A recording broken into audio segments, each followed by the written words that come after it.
ಧಾರ್ಮಿಕ ವಿಷ ಬೀಜವನ್ನ ಬಿತ್ತುವ ಕೆಲಸ ಆಗ್ತಾ ಇದೆ. ನಾವೆಲ್ಲರೂ ಎಚ್ಚೆತ್ತುಕೊಳ್ಳಬೇಕು.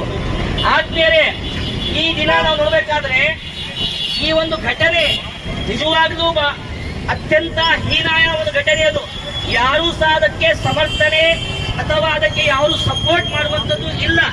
ಇಲ್ಲಿ ನಾವೆಲ್ಲರೂ ಸೇರಿರುವುದು ಭಾರತೀಯರು, ಮುಸಲ್ಮಾನರಲ್ಲ, ಹಿಂದೂಗಳಲ್ಲ, ಕ್ರಿಶ್ಚಿಯನಲ್ಲ, ನಾವೆಲ್ಲರೂ ಭಾರತೀಯರು. ಹಾಗಾಗಿ ಭಾರತವನ್ನ ಪ್ರೀತಿಸುವುದು ಮತ್ತು ಆ ಭಾರತ ದೇಶಕ್ಕಾಗಿ ಉಳಿಯುವಂತ ಛಲ ಮನಸ್ಸು ನಮ್ಮೆಲ್ಲರೂ ಸಹ ಇರಬೇಕು. ಆದ್ಮೇಲೆ ಈ ಮನುಷ್ಯನಲ್ಲಿ ಇಂಥ ಘಟನೆ ಬೇರೆ ಯಾವುದೇ ದೇಶದಿಂದ ಬಂದು ದ್ರೋಹಿಗಳು ನಮ್ಮ ದೇಶದಲ್ಲಿ ನುಗ್ಗಿ ಬರ್ತಾರೆ ಮತ್ತೆ ನಮ್ಮ ದೇಶದ ಪ್ರವಾಸಿಗರ ಮೇಲೆ ದಾಳಿ ಮಾಡ್ತಾ ಇದ್ದಾರೆ. ಇದು ಬಹಳ ಒಂದು ನಾಚಿಕೆಯ ಒಂದು ಘಟನೆ. ಇಂಥ ಒಂದು ಘಟನೆಗೆ ನಾವೆಲ್ಲರೂ ಸಹ ಖಂಡಿಸ್ತಾ ಇದ್ದೀವಿ. ಆದ್ಮೇಲೆ ಇನ್ನೊಂದು ಹೇಳಬೇಕಾದ್ರೆ ಈ ಘಟನೆ ಯಾಕಾಗಿ ಆಗ್ತಾ ಇದೆ, ಈಗಾಗಲೇ ರಾಷ್ಟ್ರವೆಂದು ಅಂದ್ರೆ ಯಾವಾಗ ಚುನಾವಣೆಗಳು ಬರ್ತಾವೆ ಇಂಥ ಘಟನೆಗಳು ನಾವು ನೋಡಲಿಕ್ಕೆ ಸಾಧ್ಯ ಆಗ್ತದೆ.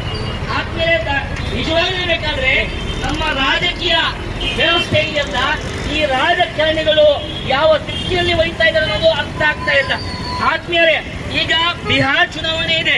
ಇಂಥ ಸಂದರ್ಭದಲ್ಲಿ ಈ ಘಟನೆ ಜರುಗುತ್ತದೆ.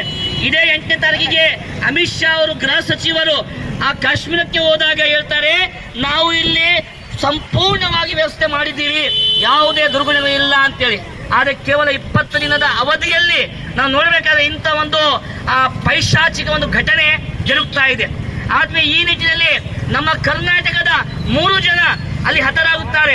ಆ ಎಲ್ಲ ಕುಟುಂಬಗಳಿಗೆ ನಾವೆಲ್ಲರೂ ವತಿಯಿಂದ ಅವರಿಗೆ ಸೂಕ್ತವಾದ ಭದ್ರತೆ ಮತ್ತು ಆ ಕುಟುಂಬಗಳಿಗೆ ಅವರ ಮಕ್ಕಳಿಗೆ ಅತ್ಯುನ್ನತ ಶಿಕ್ಷಣಕ್ಕಾಗಿ ವ್ಯವಸ್ಥೆ ಮಾಡಿಕೊಡುವಂತ ವ್ಯವಸ್ಥೆ ಆಗಲಿ ಅಂತ ಒಂದು ಆಶ್ವಾಸ ಆಗಲಿ ಅಂತ ಹೇಳುತ್ತಾ ಇಲ್ಲಿ ನಡೆದಿರುವಂತ ನಾವೆಲ್ಲರೂ ಸಹ ಇಲ್ಲಿ ಯಾವುದೇ ಭೇದ ಭಾವ ಇಲ್ಲದೆ ಒಕ್ಕಲಿನಿಂದ ನಾವು ಅದನ್ನ ಖಂಡಿಸ್ತಾ ಇದ್ದೀವಿ. ಮುಂದಿನ ಇಂಥ ಯಾವುದೇ ಘಟನೆ ಆಗಬಾರ್ದು. ಇಲ್ಲಿ ಒಂದು ಪ್ರಶ್ನೆ ಬರ್ತಾ ಇದೆ, ಇದು ಭದ್ರತಾ ಲೋಪ ಹಾಕಿದೆ.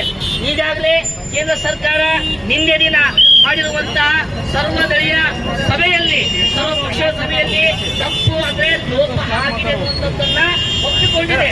ಆದರೆ ನಮ್ಮ ದೇಶದ ಮಾಧ್ಯಮಗಳು, ವಿಶೇಷವಾಗಿ ನ್ಯಾಷನಲ್ ಮಾಧ್ಯಮಗಳು, ಟಿವಿ ಮಾಧ್ಯಮಗಳು ಯಾವ ಅಂದ್ರೆ ಅಂತ ಒಂದು ಪ್ರಶ್ನೆ ಮಾಡಲಿಕ್ಕೆ ಧೈರ್ಯ ಇಲ್ಲ. ಕೇಂದ್ರ ಸರ್ಕಾರಕ್ಕೆ, ಗೃಹ ಸಚಿವರಿಗೆ, ಪ್ರಧಾನಮಂತ್ರಿಯವರಿಗೆ ಮತ್ತು ಇತರ ಸಚಿವರಿಗೆ ಅಲ್ಲಿ ಮೃತರಾದಂತಹ ಎಲ್ಲರಿಗೂ ಶಾಂತಿ, ಅವರ ಆತ್ಮಕ್ಕೆ ಶಾಂತಿ ಸಿಗಲಿ ಹಾಗೂ ಅವರ ಕುಟುಂಬಕ್ಕೆ ತಾಳ್ಮೆಯನ್ನು ದೇವರು ಕರುಣಿಸಲಿ ಎಂದು ನಾವೆಲ್ಲ ಪ್ರಾರ್ಥಿಸುತ್ತೇವೆ. ಅದೇ ರೀತಿಯಾಗಿ ಕೇಂದ್ರ ಸರ್ಕಾರ ಇವತ್ತು ಭಯೋತ್ಪಾದನಾ ಕೃತ್ಯದಲ್ಲಿ ಭಾಗಿಯಾದಂಥ ಭಯೋತ್ಪಾದಕರಿಗೆ ಅವರ ಹುಟ್ಟನ್ನು ಅಡಗಿಸಬೇಕೆಂದು ನಾವೆಲ್ಲ ಕೋರುತ್ತೇವೆ. ಧನ್ಯವಾದಗಳು.